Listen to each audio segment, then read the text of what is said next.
Hello all, I'm back with another recipe అండి. Tomato rice. So dead easy అండి. నేను చేస్తానంటే ఎవరైనా చేయొచ్చు. సో దానికి కావాల్సిన పదార్థాలు వచ్చేసి 4 టమాటాలు, 1 ఉల్లిపాయ, 2 పచ్చిమిర్చి అండ్ బిర్యానీ మసాలా. ఇక నేను 1 or 2 పీపుల్కి సఫిషియెంట్గా చేస్తున్నాను. సో దానికి తగినట్లు నేను తీసుకున్నాను. ప్రాసెస్లోకి వెళ్ళిపోతే మనం దేనిలో అయితే చేయాలనుకుంటున్నామో దాన్ని గ్యాస్ మీద పెట్టి అది ఆన్ చేసి మనకి తగినంత ఆయిల్ వేసుకోవాలి. తగినంత అంటే మీకే తెలియాలి, అది ఎంత సరిపోతే అంత వేసుకోండి. అండ్ ఇక్కడ బిర్యానీ మసాలా నా దగ్గర ఉన్నవన్నీ కొంచెం కొంచెం కొంచెం దానిలో వేసాను. మీ దగ్గర ఇంకా ఏమైనా ఎక్స్ట్రా ఉంటే అవి కూడా యాడ్ చేసుకోవచ్చు. అవి కొంచెం ఫ్రై అయిన తర్వాత ఆనియన్, పచ్చిమిర్చి ఇవి కూడా వేసానండి.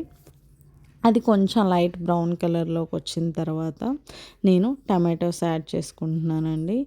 ఈ టమాటోస్ని కట్ చేసుకుని వేసుకోవాలి. ఇప్పుడు సపరేట్గా కర్రీ అండ్ రైస్ చేసే బదులు ఇలా చేశారు అని అంటే సింపుల్గా ఒకే డిష్లో 2 కంప్లీట్ అయిపోతాయి. అండ్ టేస్ట్కి టేస్ట్ ఉంటుంది, ఫ్లేవర్ కూడా బాగుంటుంది అండ్ డిఫరెంట్గా తిన్న ఫీలింగ్ ఉంటుంది.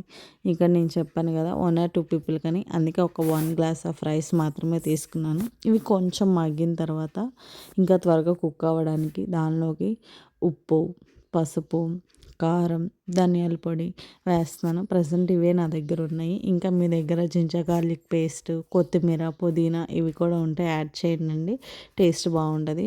బట్ నేనైతే ఉన్న వాటితో మేనేజ్ చేస్తున్నాను. ఇవి కొంచెం కుక్ అవ్వాలండి, అంటే ఆయిల్ కొంచెం పైకి వచ్చేంత వరకు కుక్ అయిన తర్వాత దీనిలో రైస్ యాడ్ చేసుకుంటామండి.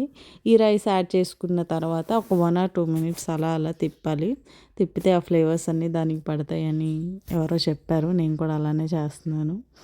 అండ్ నేను 1 గ్లాస్ ఆఫ్ రైస్ తీసుకున్నాను కాబట్టి 2 glasses ఆఫ్ వాటర్ యాడ్ చేస్తున్నాను. మధ్యలో ఎప్పుడైనా అది కుక్ అవ్వలేదు అని అనిపిస్తే ఇంకా కొంచెం వాటర్ కూడా యాడ్ చేసుకోవచ్చు, ప్రాబ్లం ఏం లేదు. ఒక 15 to 20 minutes లో టు మీడియం ఫ్లేమ్లో ఇది కుక్ అయిపోతుంది. దాంతోపాటు పక్కన నేను కొంచెం ఎగ్స్ కూడా బాయిల్ చేసుకున్నాను, వాటితో తింటున్నాను అనమాట. మీరు కూడా ఒకసారి ట్రై చేయండి. Thank you.